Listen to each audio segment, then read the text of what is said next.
Cuando he hablado de la santidad, y tal vez lo digan en la intervención, pero no sé si lo van a comentar o no, la santidad en la obra de San Manuel González es una realidad tan palpable ayer como hoy. Hoy hay muchas santas y santos sencillos y entregados, pero si Dios quiere y nada lo impide, el día 6 de mayo va a ser beatificada una joven que falleció con 22 años, María del Sagrario, y que esta mujer, Conchita Peretzeguren, que nació en 1905 y murió en 1927, su vida muy elocuente, muy entregada, también tiene que ser para nosotros un aliciente y un impulso para seguir adelante. Quiero decir, porque esta obra nuestra de San Manuel González de la Iglesia sigue siendo bendecida y sigue siendo animada y sigue siendo alentada con los testigos de la fe. Esta tercera sesión va a ser compartida por la hermana Mónica María Joa Cordiviola. La conocemos, el viernes hice la presentación de ella, y lo que nos va a tratar en esta tarde va a ser, lo tenéis ahí en el guión, el papel del papel impreso para San Manuel y su equipo editorial. Vamos a ahondar un poco más en la corresponsabilidad de los laicos, en nuestra propia corresponsabilidad de la Iglesia, como misioneros eucarísticos y eucaristizadores. Mónica María, tienes la palabra. Muchas gracias. Ya nos conocemos mucho y es una alegría siempre poder estar aquí, porque venir a hablar implica que uno ha encontrado muchas cosas interesantes y que eso no se las puede aguantar. Así que desde ya agradezco vuestra paciencia, porque uno se entusiasma y tener gente que te escucha es fantástico. Así que, pero sí que, no sé si lo sabéis, tiene mucho que ver con el periodismo y con las noticias. Esta misma mañana el Papa Francisco dio un discurso a un congreso que fue promovido por el Dicasterio para los laicos, la familia y la vida. A mí me lo mandó la hermana Ana María Fernández, la secretaria de la congregación, que igual la conocéis por el Granito, porque también es colaboradora del Granito. Y el título, así nada más que el título, es Corresponsabilidad de pastores y fieles laicos en la Iglesia. Vamos, María del Valle, ¿cómo se te ocurrió ponerlo frente al Papa? Porque es que es tal cual.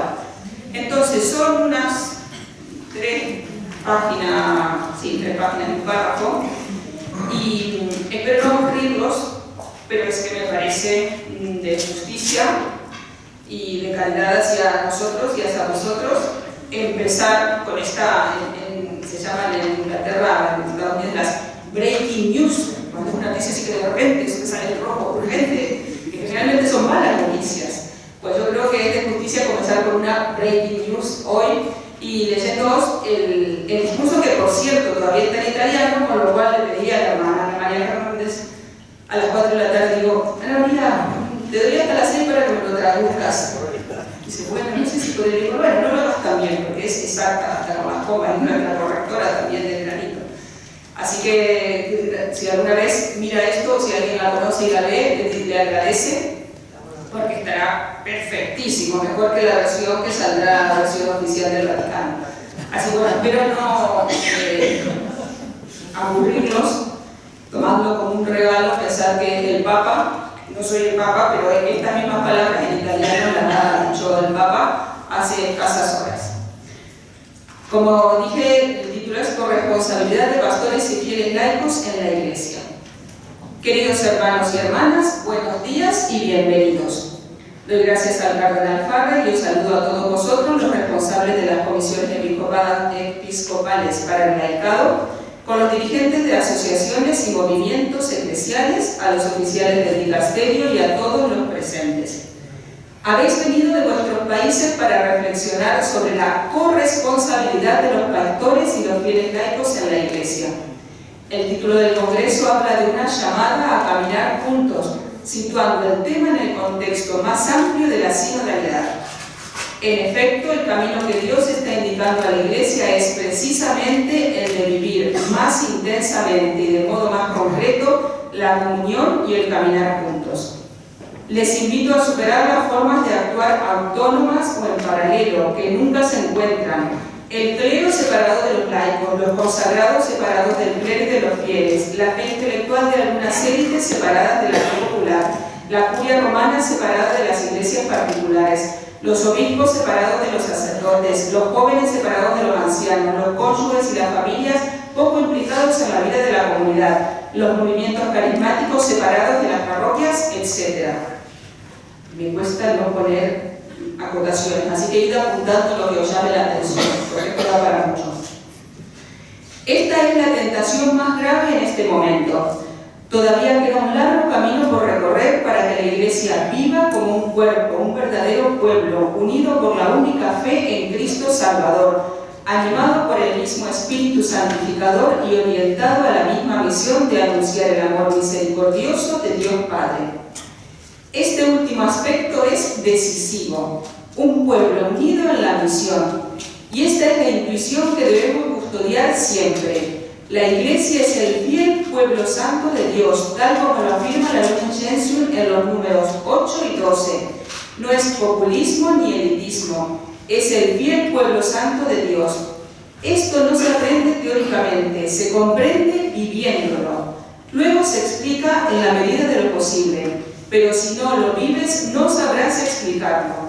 Un pueblo unido en la misión. La sinodalidad encuentra su manantial y su fin último en la misión. Nace de ella y se orienta hacia ella. Pensemos en los comienzos, cuando Jesús envía a los apóstoles y todos ellos regresan felices, porque los demonios huían de ellos. Fue la misión la que llevó ese sentido de eclesialidad. En efecto, compartir la misión acerca a pastores y laicos, crea comunión de intenciones, manifiesta la complementariedad de los diversos carismas y, por tanto, suscita en todos el deseo de caminar juntos. Lo vemos en Jesús mismo, que desde el principio se rodeó de un grupo de discípulos, hombres y mujeres, y vivió con ellos su ministerio público, pero nunca él solo. Y cuando envió a los 12 a anunciar el reino de Dios, los envió de 2 en 2. Lo mismo vemos en San Pablo, que evangelizaba siempre junto a colaboradores, incluidos laicos y parejas de esposos. Solo no. Y así ha ocurrido en los momentos de gran renovación e impulso misionero en la historia de la Iglesia. Pastores y fieles laicos juntos, no individuos aislados, sino un pueblo que evangeliza, el fiel pueblo santo de Dios.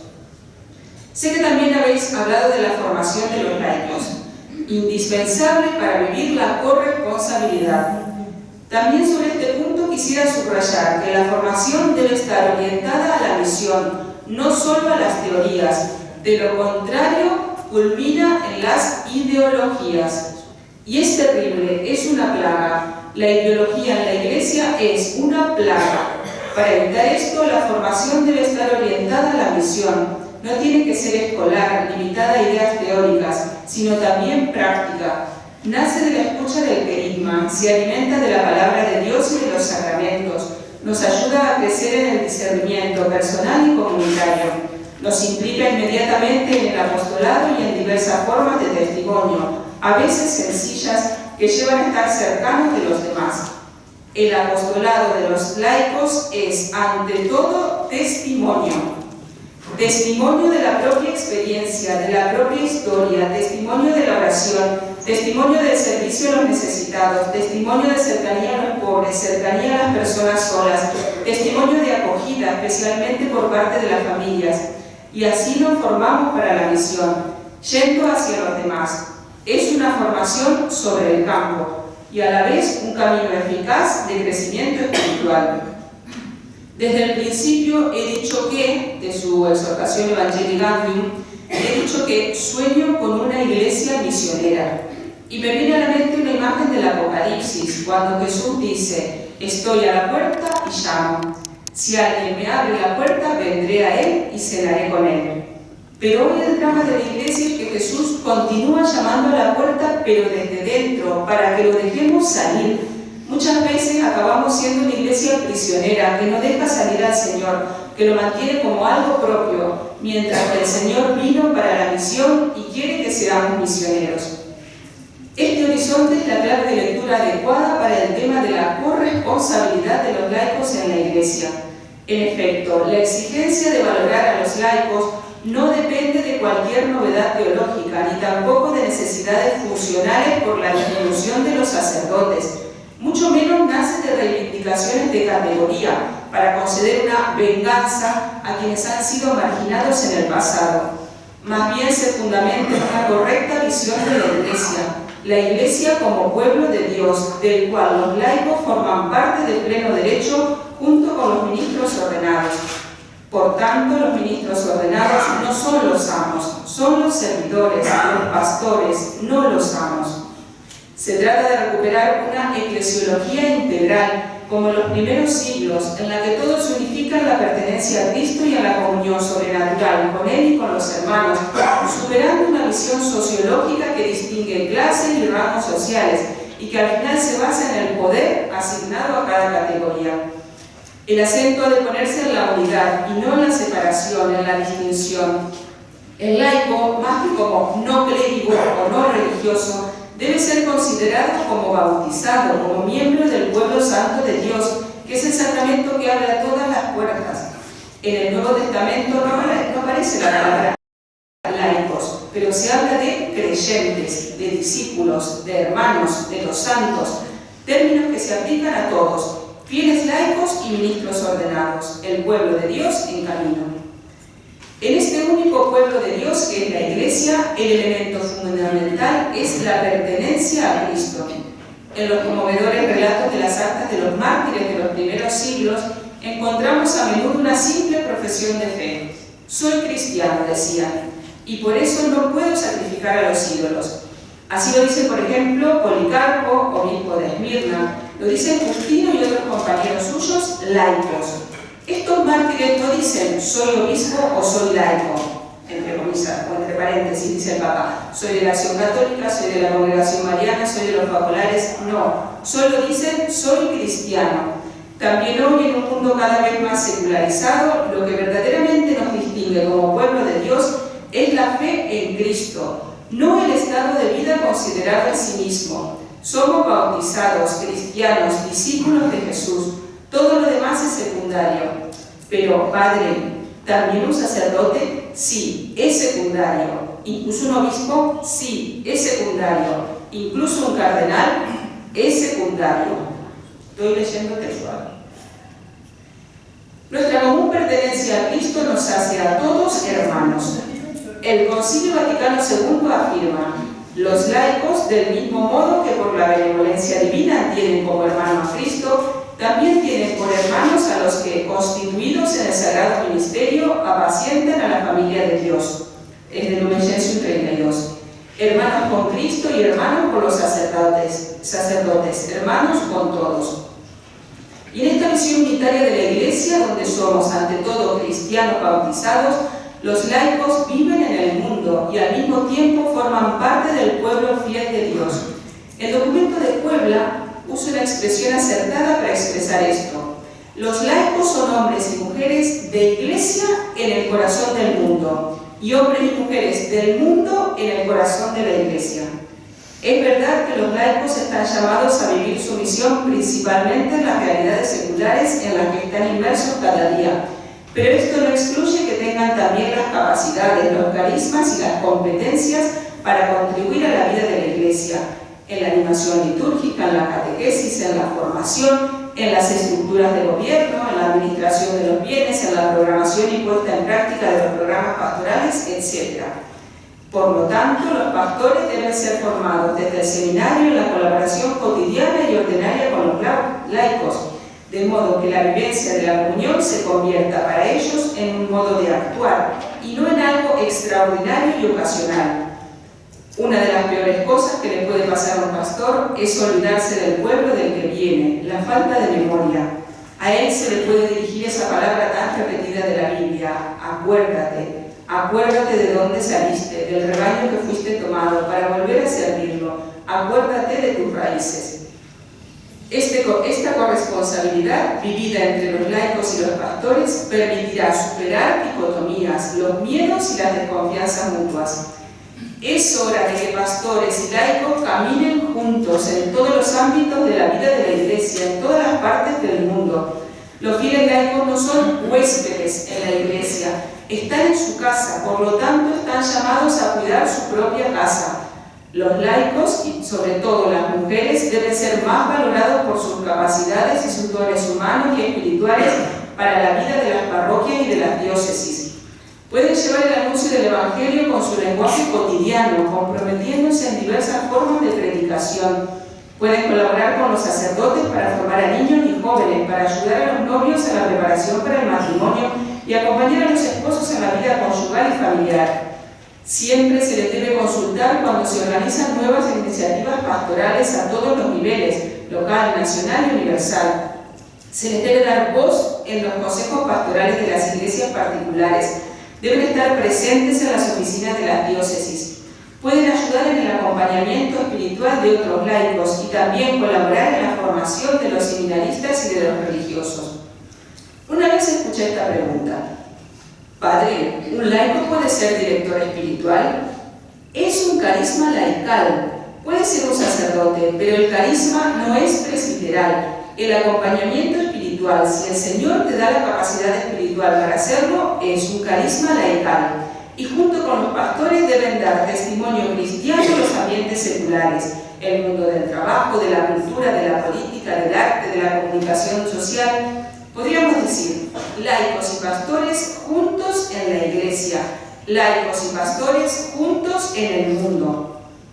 Me vienen a la mente las últimas páginas del libro del cardenal de Lubac, Meditación sobre la Iglesia, donde para decir qué es lo peor que le puede pasar a la Iglesia, dice que es la mundanalidad espiritual, que se traduce en el clericalismo. Sería infinitamente más desastrosa que cualquier mundanalidad simplemente moral. Si tenéis tiempo, leed estas 3 o 4 últimas páginas de Meditación sobre la Iglesia de Lubac. Da a entender, citando también a algunos autores, que el clericalismo es lo peor que le puede pasar a la Iglesia, incluso peor que en los tiempos de los papas concubinarios.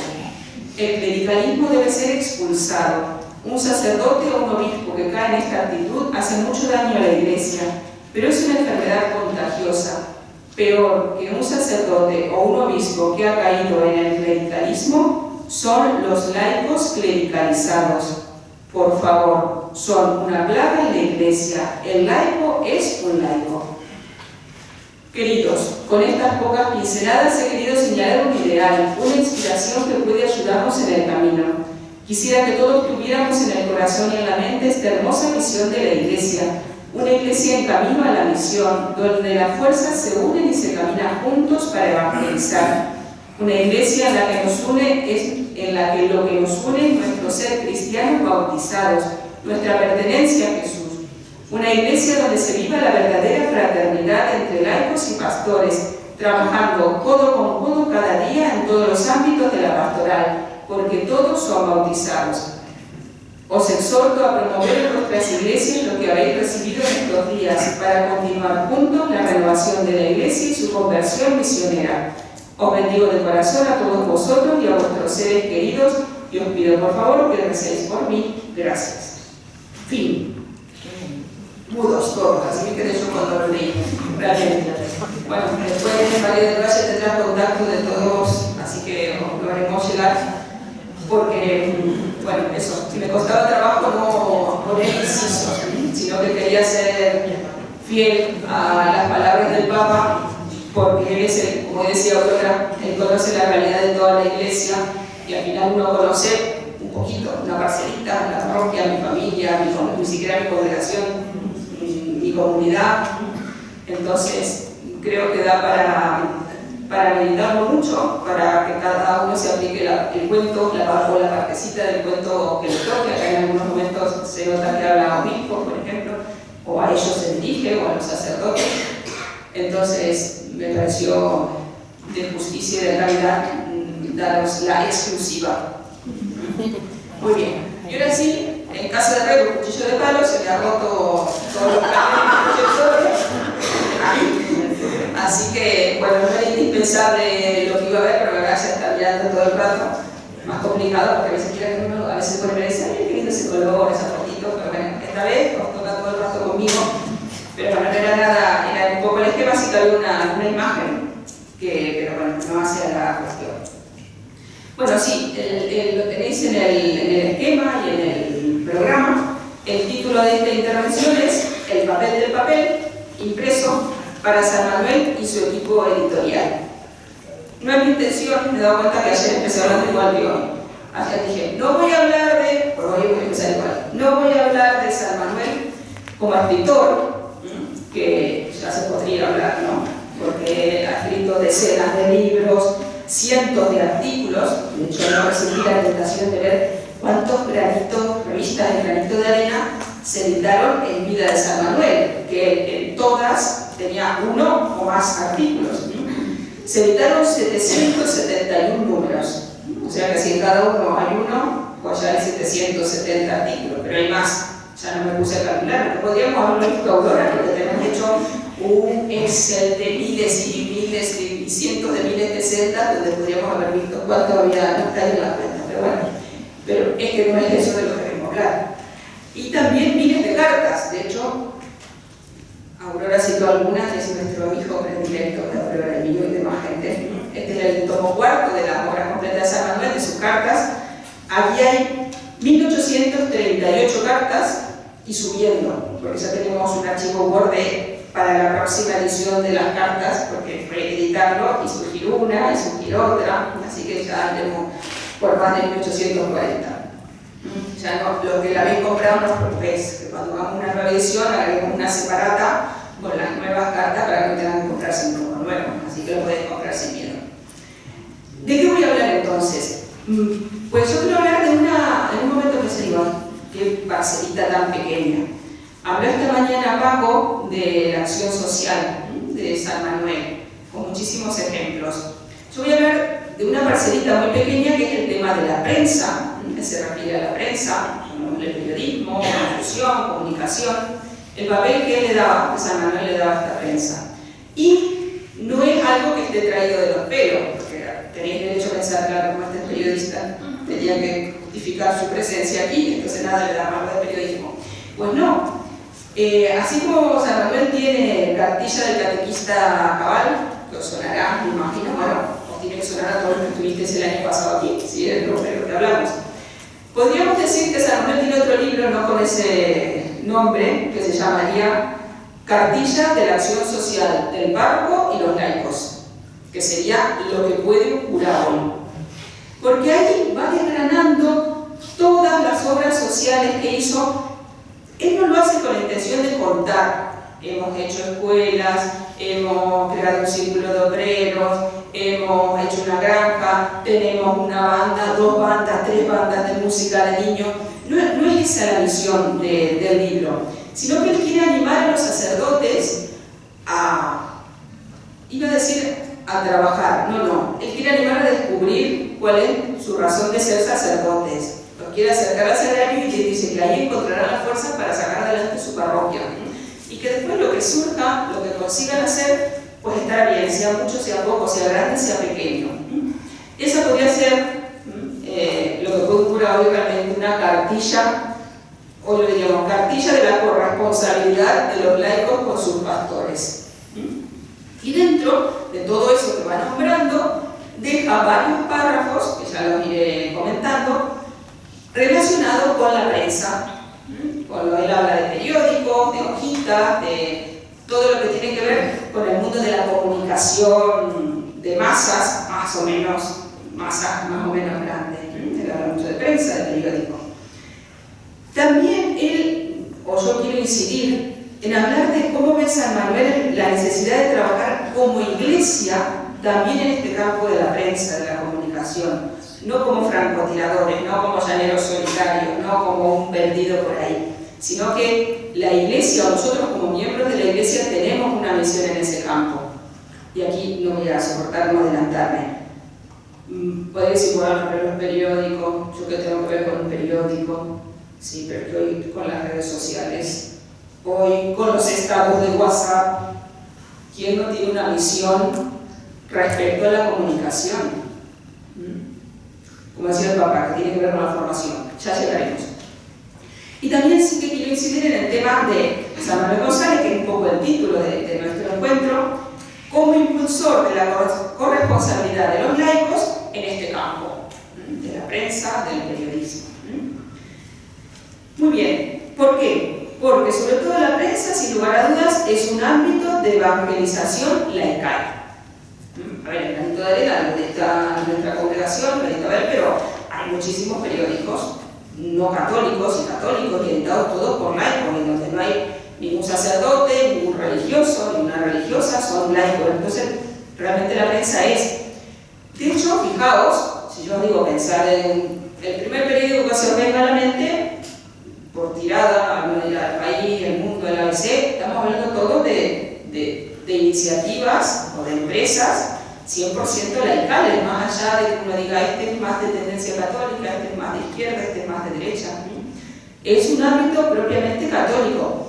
De hecho, un debate de toda la vida es, que se da mucho en el periodismo católico, es periodismo católico o católicos periodistas, que al final se podría decir con los políticos católicos o católicos periodistas. Pero bueno, nosotros nos vamos a centrar hoy en el tema del periodismo, en este momento en el tema del periodismo. De hecho, nadie aquí de la Asociación Católica Propagandista porque me excomulga, pero nace en Vinos de San Manuel el debate, que posiblemente os sonará, que es una iniciativa, es un periódico que surge de la Asociación Católica de Propagandistas, que pretende dar un periodismo serio. En aquel tiempo, el tiempo de San Manuel, no era tan sencillo como ahora tener noticias. Entonces los periódicos eran 90% opinión y escrito por escritores, dicen cosas muy rebombantes. De hecho, San Manuel mismo, fijaos cómo escribe lo que decía hoy Paco también, que es muy fácil ir a San Manuel, es muy atractivo. Él escribió para el Correo de Andalucía, además de para el Granito de Arena. Le pedían a veces que escribiera para periódicos. Los escritores eran los que querían estar en los periódicos, porque los libros no se vendían tanto, se vendían más los periódicos. Otra cosa es un periodismo de información e investigación, es algo mucho más arduo. Y el debate, les estoy haciendo propaganda del debate, el Granito no era como un debate, no era un diario de información. Ya veremos que era el Granito, ahora lo voy a contar. Pero el debate pretende formar periodistas serios, profesionales y católicos. Quiere dar una información veraz porque siente que es su misión como parte de la Iglesia. Y eso sigue siendo hoy actual, más allá de que el debate como diario impreso ya no existe. Muy bien, en el esquema que tenéis, podéis mirar el esquema, aparte de mirarlo un rato, el primer punto que aparece es se predica con el ejemplo. Alguien mencionó, ya hemos hablado tanto que no sé quién lo dijo, creo que fue María del Valle. Del 29 de abril al 2 de mayo del 2015 se tuvo aquí mismo el primer Congreso Internacional de Beato Manuel González. Se editaron las actas, que esto suele hacer, y este libro, que dijo María del Valle que estaba por ahí. A mí realmente es un libro que me gusta mucho, se editó parte por parte del Granito, y creo que recordar que este libro está, el PDF está gratuito en internet, porque nos interesa más que se lea a que se gane dinero. Entonces lo podéis buscar o lo podéis comprar. Siempre en papel a veces se lee más fácil. Hubo una mesa redonda sobre el tema de comunicación.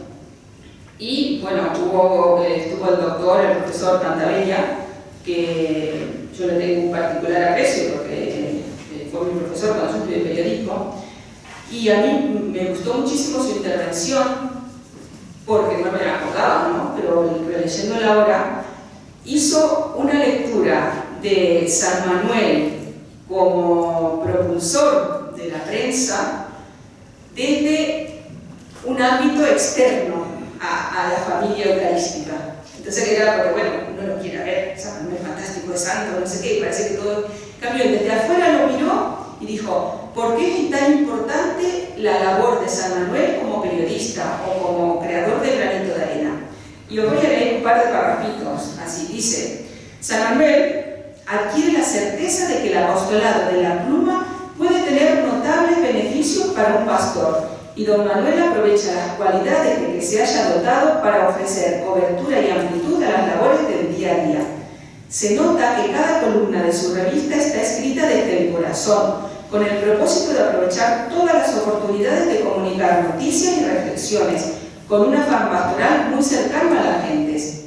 Se dirige a todos con la pasión de quien está convencido de las bondades de su mensaje a los fieles, porque tiene que aumentar su fervor y convertir en acciones lo que puede quedar únicamente en buenas intenciones.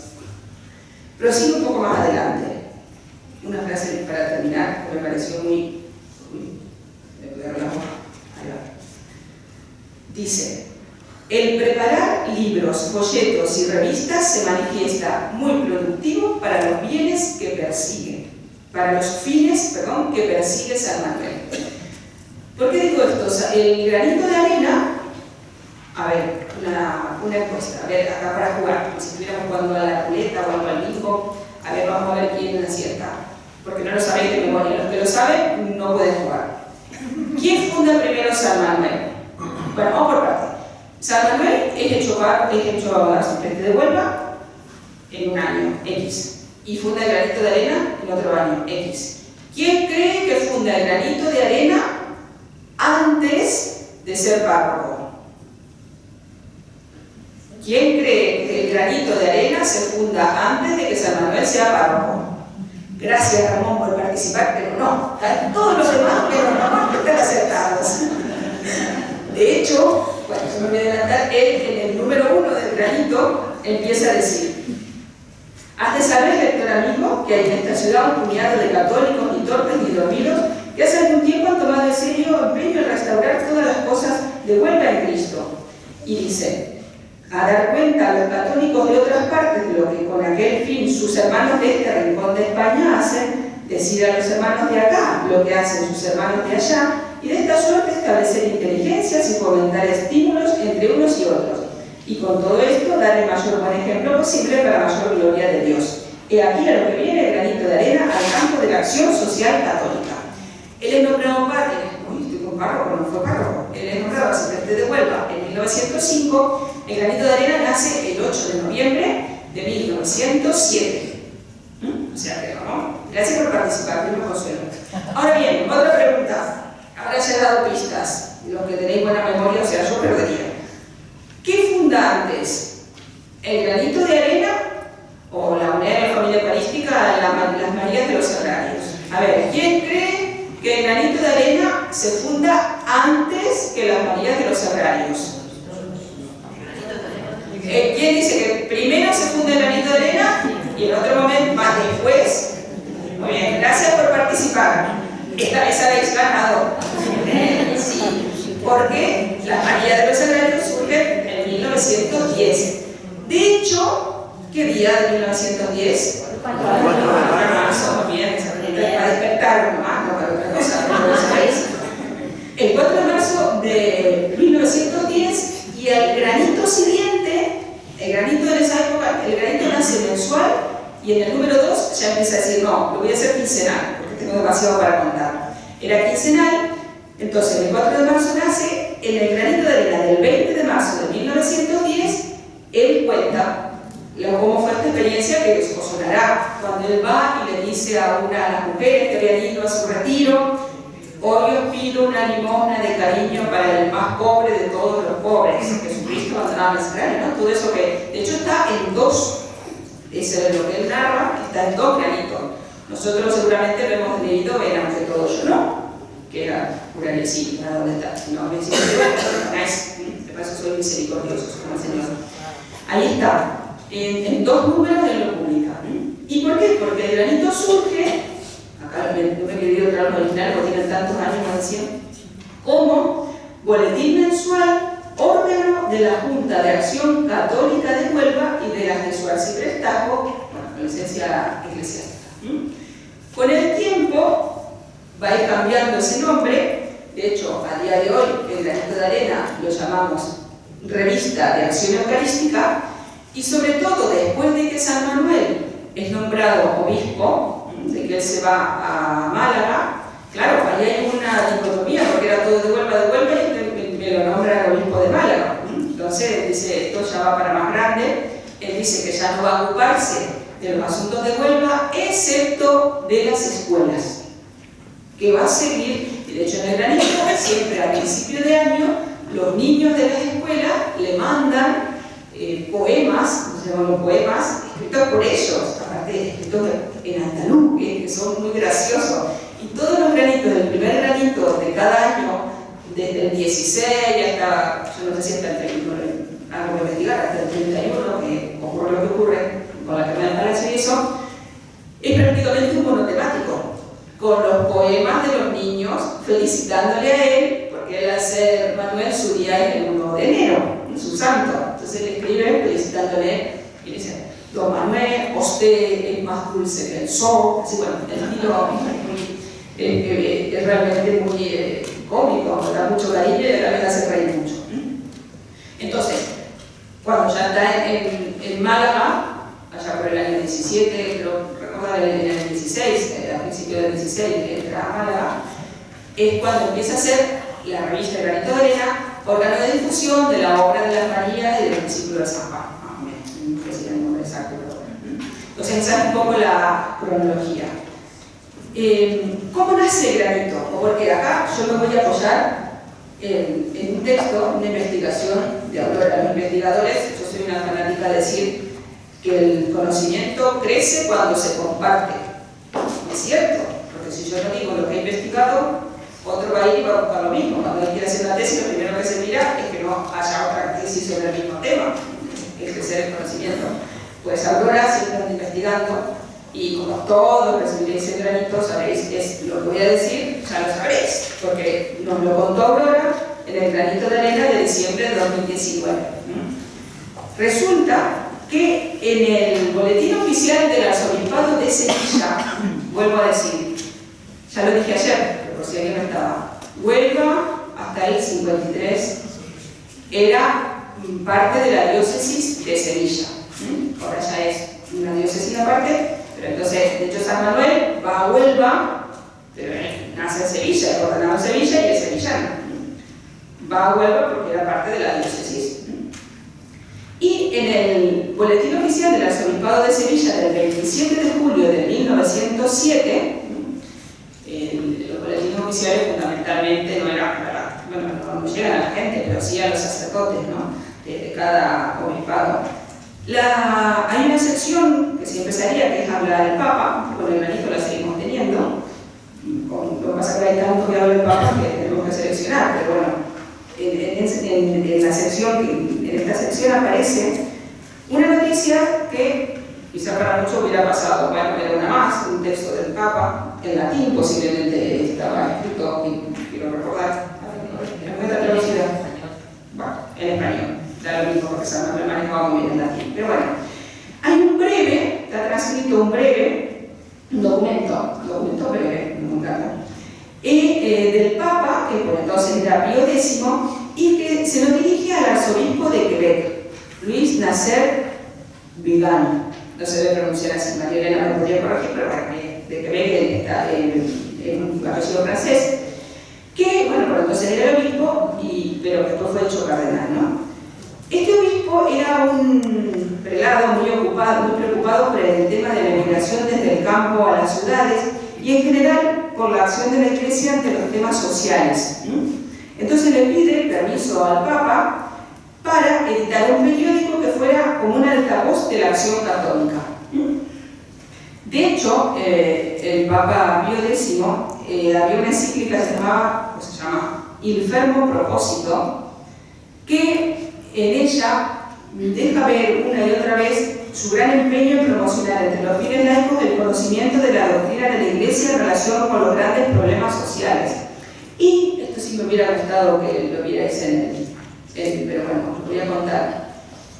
Curiosamente, esta encíclica y firme propósito del Papa empieza diciendo el firme propósito que desde los primeros días de nuestro pontificado hemos concebido de querer consagrar todas las fuerzas que la bondad del Señor nos dé ¿para qué? Y pone, lo dicen en italiano, para la restauración de todas las cosas en Cristo. Así empieza este documento Infermo Propósito. Pues bien, no sé si os recordáis, pero en lo que leí, ¿para qué nace el granito? Dice, porque has de saber, lector amigo, que hay en esta ciudad un puñado de católicos, ni torpes ni dormidos, que hace algún tiempo han tomado en serio empeño en restaurar todas las cosas de Huelva en Cristo. Es la misma cita que pone el Papa en su documento. Pues bien, eso fue en 1905, pero es como que era un empeño del Papa, que un poco justifica este breve y esta intención que tiene de autorizar al obispo de Quebec a editar este periódico. Muy bien, este periódico saca su primer número, se va a llamar La Acción Social, en francés, La Acción Social, y sale el primer número el 20 de diciembre de 1907. Ha seguido este periódico editándose hasta 1900, cambiando su nombre, pero hasta 1973 incluso. Pues bien, tuvo que esperar hasta el 20 de diciembre Quebec para tener el periódico que le autorizó el Papa al obispo. Pero en Huelva, el 8 de noviembre, ya tuvieron el primer número de El Granito de Arena. A ver, no es un periódico diario, sino que es una hoja prácticamente, eran 8 páginas, pues creció la cantidad de páginas muy rápido, para dar a conocer la acción social que en el campo social estaban haciendo los católicos de Huelva. Así que siempre un avanzado San Manuel. Muy bien, esto era el punto 2 de nuestro esquema, ¿no? El granito de arena. Vamos al punto 3. Lectores, propagadores, productores. Porque pensaba yo, ¿cómo pide? Vamos a ver primero cómo lo hace San Manuel, y también no me olvidemos que esto estamos hablando de un itinerario. Vamos a ver primero cómo lo hizo San Manuel en sus inicios como sacerdote en Huelva, que es paradigmático, eso es cierto, porque él cuando está como pastor de una parroquia tiene todas estas iniciativas sociales que son realmente fuera de lo común y que es el tanto que se hace, pero él avanza en su madura, en su ser humano y en su ser pastor hasta ser obispo y obispo de Málaga, de Valencia. Entonces yo me digo, ¿le pedirá lo mismo a los laicos siendo arcipreste de Huelva que siendo obispo de Valencia? ¿Habrá un cambio en esta corresponsabilidad, que nunca usa esta palabra, por supuesto que no la utiliza, pero él la da, sí que es sorprendente cómo la da, por supuesto. Él habla y pide, y surgen las escuelas, y surgen las granjas, y viene el dinero, y él nunca se pudo decir, tú como laico tenemos que trabajar juntos. No, se pone y está su entusiasmo que empuja a todo el mundo. Entonces vamos a ver primero, él como sacerdote en Huelva, él dice, por ejemplo, en lo que puede ocurrir hoy, yo encarezco como el que más la utilidad y la necesidad de la buena prensa como propaganda de la doctrina católica.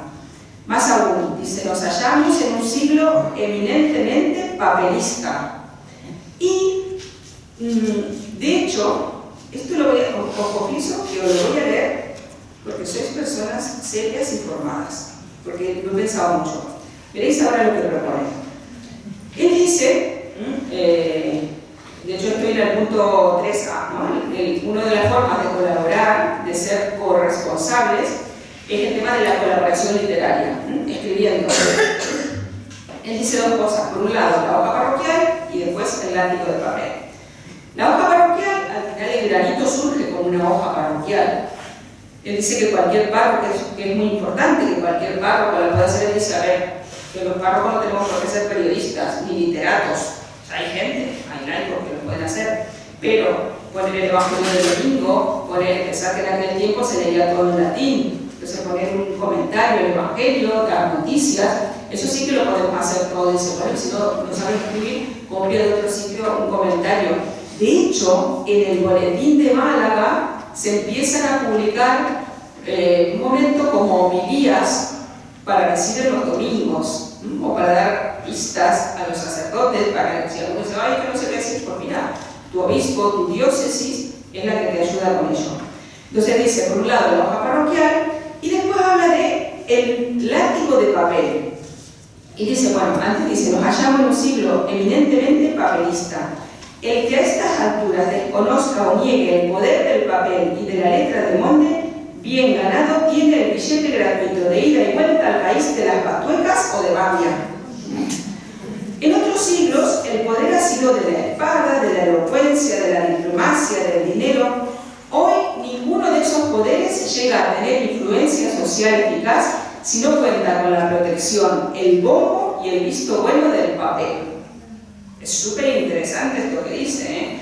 Bueno, y actual, esto lo escribe en lo que puede un cura hoy, pensar que se publica en 1910. Es su primer libro.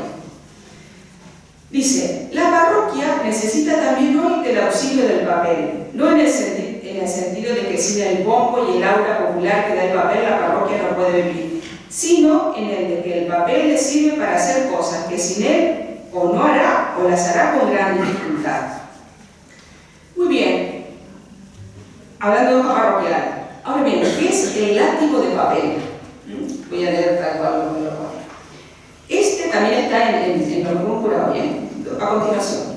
Este u otro parecido podría ser el título de la otra publicación que necesita la parroquia para defenderse y defender a sus hijos atacados por muchos lobos.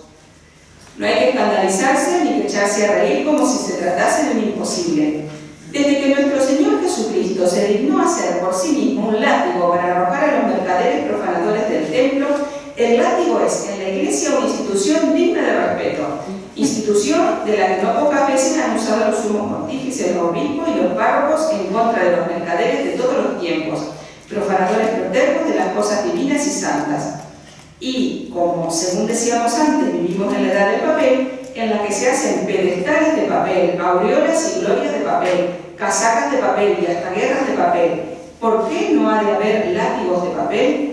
Y los hay, y por cierto, más en el campo enemigo que en el nuestro. ¿Sabéis de qué hacen esos látigos de papel que cruzan muchas caras y escuecen en la fama más que uno de púas de hierro en las espaldas? Los hacen por cordeles de calumnias contra honras muy altas y muy puras, equívocos picarescos, chismes intencionados, caricaturas expresivas del ridículo más cruel, revueltos con ciertas verdades muy gordas y muy sucias, de esas que a los aludidos ponen verde y a los que las leen les revuelven el estómago si aún no lo han perdido, y que no hacen daño esos látigos de papel. A ver, esos látigos de papel, hoy en día los podríamos traducir por las famosísimas fake news, que imagino que a todo el mundo le suene, si no es esas noticias falsas. A ver, lo que no han hecho hoy en día fake news, cuando se está investigando y se descubre que si en las elecciones de Estados Unidos metió la cuchara un hacker ruso, o que en la elección de Boris Johnson en Inglaterra, a ver, hay una película, yo no estudié mucha historia, pero que hay películas basadas en hechos reales, o que chao, intentaremos hablar de las cadenas y lo que reenviamos por WhatsApp. Y borrando los chats por las dudas para que nadie se sienta culpable. Seguimos. Yo propongo, entonces esto del látigo de papel, pero a ver, dice, con el papel hay muchos que están haciendo daño, entonces el látigo de papel dice, yo propongo, y esto es lo que más me pareció interesante, que no sea el cura quien escriba y publique ese papelito, sin que por eso se escriba a espaldas suyas. No, es un seglar de situación independiente y de valor probado, el que ha de crujir el látigo. ¿En dónde están esos seglares? ¿En dónde estaban los periodistas católicos antes de que hubiera prensa católica? Hay que formarlos. ¿Cómo? Empezando por poco y teniendo constancia, y sobre todo mucho amor a la Santa Madre Iglesia, tan vilmente ofendida por tanto cacique y caciquillo como andan o reptean por esos mundos de Dios. Y dice que esto de dar latigazos de papel, a imitación de nuestro Señor Jesucristo, ¿a quién? A todo el que se lo mereciera con arreglo, le está puesto, a lo que una bien ordenada caridad exigiera, no por venganza. Son palabras de San Manuel. Entonces, una forma de corresponsabilidad en el ámbito es de la prensa, cita él, el látigo de papel ejercido, y de hecho esto lo dice en concreto por un seglar. Muy bien. Favorecer la buena prensa. Bueno, hay citas de San Manuel en este sentido. A ver, en tiempos de San Manuel empiezan a darse cuenta, con todo esto que hemos leído, más que el papel, el poder empieza a tener el papel impreso, y las noticias, los periódicos, porque crean opinión. A ver, hoy en día esto lo tenemos, lo que estoy diciendo de papel, llamarlo digital, llamarlo redes sociales, y lo entenderéis perfectamente cómo era en aquel tiempo de importante, ¿no? La prensa.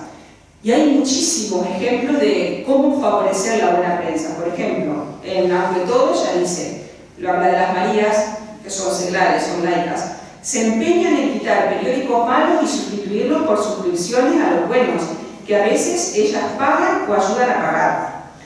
Granitos de Sal, otro libro de 1911, lo digo porque después lo voy a unir a cómo, a medida que avanza el tiempo, cambia o no, ya veremos su postura o lo que dice San Manuel. Habla de hacer una corona para la Inmaculada, para el Día de la Inmaculada, y una, va diciendo que le pongamos 2 estrellas, entonces va diciendo una estrella por esto, así.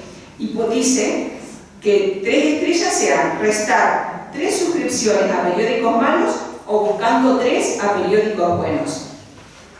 En Cartilla del Catequista Cabal dice, acudir, hablando de 3 puntos respecto a cómo ser catequista, acudir a la palabra de papel, por el apostolado de la carta, por la hojita de propaganda, por la revista o el periódico bueno que de vuestras manos pase a la de muchos, poniendo todo vuestro empeño, todo vuestro ingenio en buscar suscripciones a estas publicaciones y en restarlas a las que no sean totalmente católicas.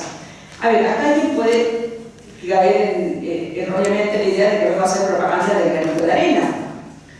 Y San Manuel dice todo esto y jamás dice suscribíos al granito de arena. Él habla de periódicos buenos y periódicos malos. Yo no sé si yo ahora aquí os hablo de publicaciones buenas o publicaciones católicas y publicaciones no católicas, lo tendréis muy claro. Imagino que sí. Los periódicos, los que nos traen información, es muy fácil que tengan un sesgo. Podríamos decir, algunos son más de derecha, algunos son más de izquierda, ¿sí? Si yo digo, a ver, voy a decir el nombre de un periódico para que se me duerma. El nombre de un periódico español. Y si os parece que es más de derecha, levantáis la mano derecha. Y si os parece que es más de izquierda, levantáis la mano izquierda. Que no lo sepa, no la levanta. ¿Estamos? Vale. Atención, a despertarse. Si alguien está durmiendo en lo vuestro, rodeado, porque si no, no puedo. Un periódico, voy a decir los más famosos, no regionales, sino de toda España. La Razón. Es que lo sepa. Muy bien. Sí, estamos todos. Escuché de derecha, yo también hubiera dicho. Muy bien. Ojo que he dicho de derecha, Sí. Después voy a hacer una pregunta más difícil, pero lo vamos así inocentemente, engañándonos. Otro. El País.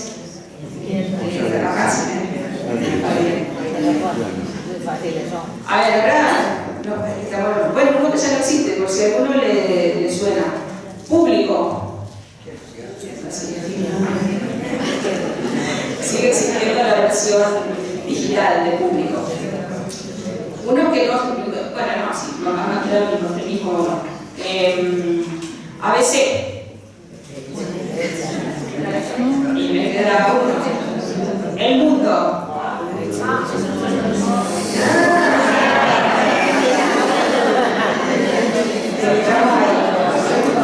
Fijaos, a mí hay algo, me alegro que se sonrían tanto, porque hay algo que me hace como periodista, no sé como periodista, como buscadora de cuando uno se puede investigar. Nosotros en el periodismo a veces hacemos artículos así. Por ejemplo, algo que hacíamos mucho en la facultad era una noticia, ver cómo la ha planteado los diversos.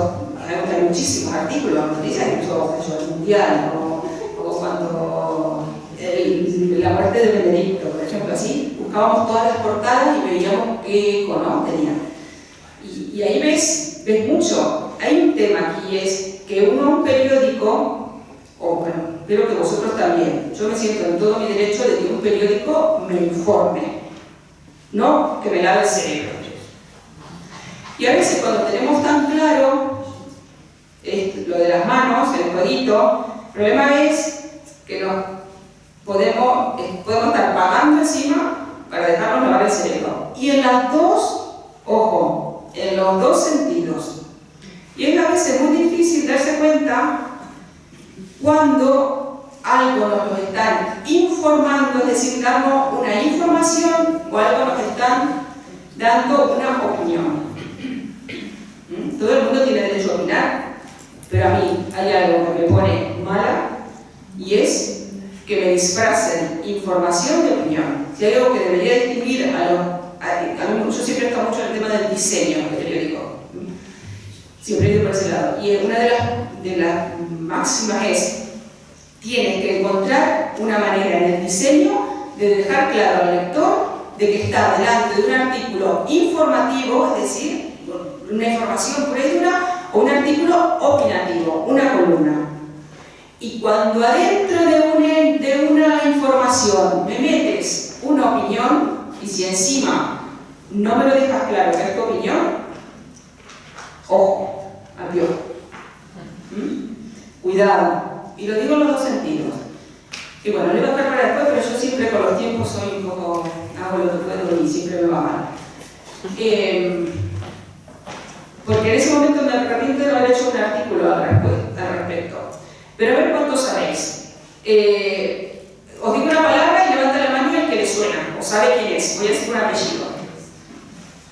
Que no lo sepa, no se preocupe, que esto no es un examen y aquí acá es maestra, no vamos a poner puntos para arriba ni para abajo. Es casi una encuesta, como tiene muy bien que nuestra sinceridad. Voy a decir un apellido y levanta la mano el que le suena. No importa si le suena de algo o dice, ¿me diría que me suena? Levanta la mano. Rupnik. Rupnik, voy a decir el nombre, porque con el nombre le damos pista. Marco Rupnik. ¿Quién le suena?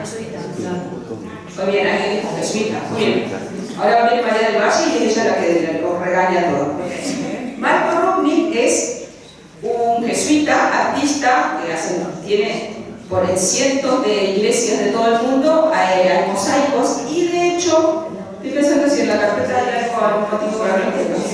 El cartel de este año, este que está con el buen samaritano, el cartel del año pasado de la UNED, que era la samaritana, de 2 años atrás, la foto, de 2 años atrás, son obra suya. Entonces, jesuita, muy bien. Cuando he preguntado quién conoce a Marco Rupnik, ¿quién enseguida pensó, yo sé por dónde ver esta? ¿Quién lo pensó? Bueno, vamos bajando, Vamos bajando. Bueno, os voy a contar algo que a veces el periodismo a veces tiene que pensar qué contar y qué no. Pero creo que sois gente adulta y madura y es un buen ejemplo. En diciembre hubo un pequeño revuelo. Me alegro que haya sido más pequeño de lo que muchos no suenen. Hubo un pequeño revuelo porque hubo una denuncia en realidad, pero salió en todos los periódicos que había habido una acusación contra este sacerdote jesuita por abusos, no de menores, sino de una monja en un convento de Eslovenia, que es de donde es él. La congregación, los jesuitas, emitieron un comunicado y bueno, como que la cosa, yo quiero decir que como estábamos cerca de la Navidad, no había otras noticias más importantes, como que se empezó a batir un poco el barro, por no decir una palabra más exacta que empieza con M, pero no corresponde decirla en este ámbito, para ver si encontrábamos un poco de basura por ahí. Y os quiero leer, acabo de pagar una suscripción de €1 para no mentir. Quiero dar un ejemplo de un mal periodismo y después diré de qué periódico es. Pero porque creo en la importancia de ser cristianos, adultos, maduros y formados en el ámbito. Hoy en día tenemos todos implícitamente un permiso de portar armas. ¿Qué es esto? ¿Qué es esto? ¿Qué es esto? Entonces, tenemos que saber usarlo. El titular de un periódico de esto que salió publicado en papel. Lo digo porque a veces al final parece que lo digital y los bits se los lleva el viento. Pero bueno, como siempre discordia, calumnia, que algo quedará, algo así, ¿no? El titular fue: el jesuita que abusó de una veintena de monjas y solo tuvo un mes de excomunión. Una mentira grande como un planeta. Y seguido de todo un artículo que no lo voy a leer porque tiene barbaridades, cosas que aparentemente dijo una de estas 20 monjas, de cosas que hizo con el padre Rubnik.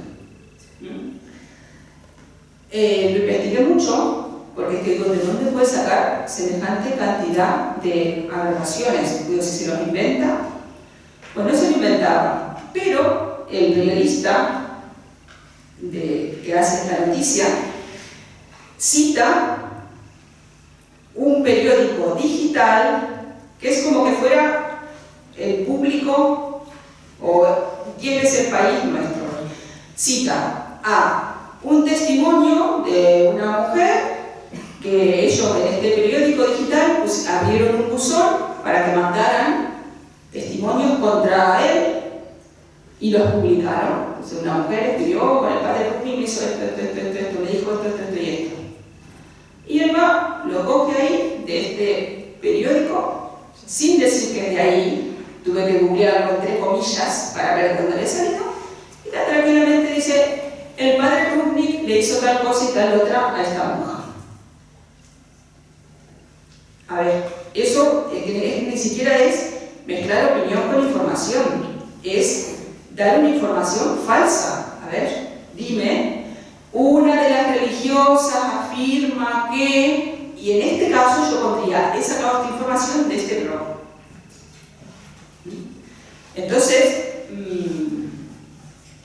bueno, no puedo con el genio. Sí, que vuelvo a decir, tenemos que ser muy cuidadosos con lo que reenviamos en los WhatsApp. Así de claro lo digo. El que no tenga WhatsApp, lo tengo que decir, el que no tenga WhatsApp, que tire la primera piedra. El que no ha reenviado barbaridades también.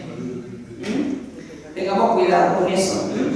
San Manuel en su momento decía: quitemos suscripciones malas, favorezcamos las buenas. Yo no vengo acá a hacer propaganda del granito, porque por supuesto que todos lo recibís. Y al final es una caja llena de granitos que no puede quedar ninguna, las tenéis que llevar para dar como propaganda. Él quería favorecer la buena prensa, la prensa seria, la prensa católica, la prensa que formaba, incluso que entretenía. Pensar que San Manuel escribe de una forma que entretiene, no solamente forma, no solamente informa, entretiene, pero no que mienta, pero no que se dedique a decir estas barbaridades de un sacerdote jesuita. Yo no sé, yo no puedo afirmar si es cierto o no, pero este periodista tampoco, ese es el tema. Y si me quiere informar, hazme una investigación y dice, y dime de dónde sacan las cosas, porque esto es lo que ha quedado. De hecho, ahora mismo, si uno quiere leer este artículo, solo puede leer el titular, porque es de estos de pago. Pero nada, calumnia, algo quedará. Por Dios, por Dios. Y ojo, bueno, lo voy a decir, esto se le ha publicado en el ABC. Esto se le ha publicado en el ABC. Que me faltó hacer en la encuesta, si yo digo, os voy a decir y me decís si son católicos o anticatólicos de todos estos. No lo voy a preguntar, porque para meditarlo seriamente. Si compramos periódicos para informarnos, no hace falta, no les queremos pedir que sean católicos, bueno, dame información objetiva, no me la pintes de derecha ni de izquierda, ni de católico ni de anticatólico, no me vendas una cosa por otra. En ese sentido yo mucho tiempo tuve suscrita al país, porque la información internacional era muy seria, hasta que dejó de serla. Y hasta que, bueno, es otra cosa, y dice, pues no, mira, me veo con los títulos, me leo los títulos de uno y de otro para ver qué es lo que dicen, ¿no? Entonces, hoy en día, esto que dice San Manuel de favorecer la buena prensa, a nosotros llega de una forma mucho más amplia. yo creo que no tendrá sentido, dice, de hecho, en el granito, bueno, que el granito es realmente para leerlo y pasárselo en grande. El granito se funda y el primer número, bueno, sale, de hecho, en el primer número dice, se ha formado la Junta de Acción Católica formada por los siguientes hombres, Al número siguiente dice, hemos hecho esto, Al tercer número dice, me han dicho las mujeres que porque nosotras no estamos aquí, entonces ahora el granito de principio de mes va a ser para los hombres y de mediados de mes va a ser para las mujeres. Os presento la Junta de las mujeres, Y después empieza a decir las obras, dice, y bueno, ahora como la acción social, la pone, ¿qué acción social hemos hecho? Y entonces la de hombre, cuando la revista de hombre dice, la obra de misericordia, dar de comer al hambriento, la panadería San José le ha dado 3 kilos de pan en las escuelas, enseñar, tal asociación ha dado enseñanza a los que no sabían, vale, vas contando. Y en la Junta, en el granito de las mujeres, cuando habla de lo que hacen las mujeres, curiosamente tiene un vocal, las mujeres que los hombres no tienen, que es el vocal de la buena prensa. Y pone que dentro de lo que ha hecho, de enseñar a que no sabe, dice, ha destruido 150 periódicos malos. No se pone los ha rasgado, los ha roto así. A nosotros no tiene sentido andar por los kioscos rompiendo periódicos, pero sí podemos dar difusión a las noticias serias, a las noticias veraces y sobre todo no ser propagadores de fake news ni de cosas que no estén probadas. Yo creo que si no los... Bueno, tengo que confesar que a mí me echan de todos los grupos de WhatsApp, porque cada vez que ponen una de estas yo digo, no, es mentira, porque esta es una noticia, una cadena de hace 20 años o de hace 2 años, enseguida me importan de lo mismo. O sea, pero vosotros si todavía estáis, podéis seguir con esta gran cruzada de no mandar, o sobre todo no reenviar mentiras por WhatsApp. Yo creo que es la traducción de destruir periódicos malos y favorecer periódicos buenos de San Manuel traducido a nuestro tiempo. Una vez recibí, lo digo como un ejemplo, porque a lo mejor a veces no nos damos cuenta del alcance, del poder que tenemos en nuestras manos. Me mandaron, ya hay un nuevo número de emergencias, el 061, guárdalo, tenlo presente. Lo puse a investigar, porque entre llamar al 112 y llamar al 061, a ver si es más rápido. Creo que el 061 o 091, ya ni me acuerdo, era algo de la policía. Pero tampoco que iba a llamar a una llamada de correo revertido de esas que otros ganan dinero. Pero es que entre marcar un número y otro podría decidirse la vida de una persona. Yo todo, bueno, ya lo decía aquí, lo he contado, pero muchas veces lo digo un ejemplo. Yo le escribí a esta persona y le dije, disculpa, ¿dónde has encontrado esa noticia? Porque llevo media hora buscando la información y en ningún lado dice que haya cambiado el 112. Y me preocupa muchísimo que haya alguien que pierda su vida porque yo no llamé al teléfono correcto y toda la gente que tú has mandado, ¿cómo será ramificado? Porque eso es exponencial, mandar un otro. Pongo ese ejemplo porque no es una cuestión ni de derecha, ni de izquierda, ni de información, ni de eso, es para salvar la vida de una persona. Entonces, ya terminé mi sermoncito. Os invito a hacer esta cruzada contra el reenvío de noticias falsas y al contrario, promover todo lo que sean buenas noticias. Noticias ciertas. Noticias que hacen ir a la mente. ¿Cómo se sabe que son ciertas? Lo tienes que investigar. Y si no lo sabes, bueno, acá estoy apuntando, por favor. Esto es mi opinión. Alguna vez que tengo derecho a decir mi opinión. Esto es mi opinión. Yo como no sé si es cierto o no, porque lo investigo, porque lo pongo en Google. Bueno, alguien me dirá, yo no tengo tiempo, yo no sé. Yo lo que os diría es ser delicados con Dios y con la conciencia de la gente a la que queréis y no lo reenviéis si no sabes que es cierto. Pregunta a alguien. Entrando en Google, diciendo si eso es posible que sea un bulo o no.